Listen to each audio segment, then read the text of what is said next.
alyanse at kailangan ng gamot, kaya aalis na muna kami. Tumango si Dan Shen at tinanggap ang token. Hindi na kita pipigilan. Grandmaster Gu, alagaan mo si Miss Gu. Maraming salamat, tumalikod na si Suo Fan. Kumunat ang noo ni Shangguan Fei yun. Grandmaster Gu, kung ganun, bakit hindi mo na lang siya gamutin dito? Kumpleto kami ng sangkap at maaari mong gamitin ang lahat ng kailangan mo.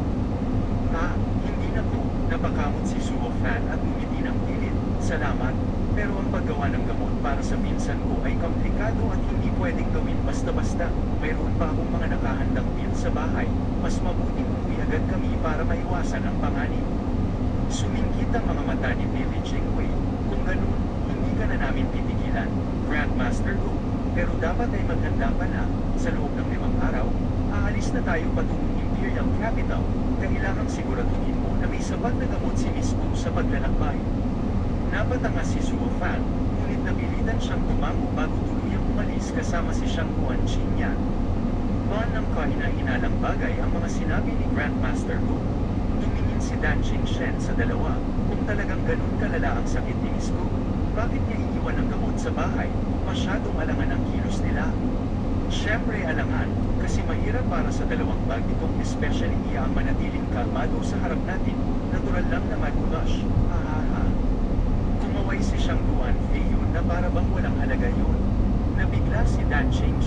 Ibig mong sabihin, sila ay Dragon Cleaving Sword King. Mukhang nakaligtaan mo ang isang magandang palabas. Lumiti si Billy Jingwei, kumikis na pang mata sa talino. Nahuli na natin ang isang especially iya, at siya ang nagbigay ng dalawang ito.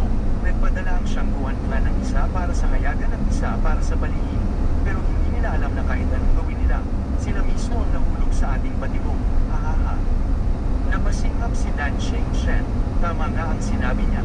Alam na ni Billy Jingwei kung sino siya, pero hindi niya inilalaglag. Pero bakit? Dahil ba sa baghanga o dahil sa logika? Nagtanong si Dan Shen, kung ganun, bakit mo ba sila pinalaya?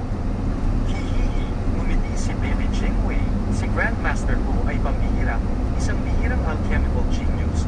Sayang naman kung basta mawawala, at ayon sa nakuhang impormasyon, siya ay tumatakas mula sa kanyang mga kaaway sa Central Area. Doon siya nag-awit sa Shangguan clan. Ibig sabihin, wala talaga siyang tunay na ugnayan sa kanila. Mas madali siyang magamit sa kapakinabangan ng Empire, basta't masunod ang gusto niya. Tumangog si Dan Shen.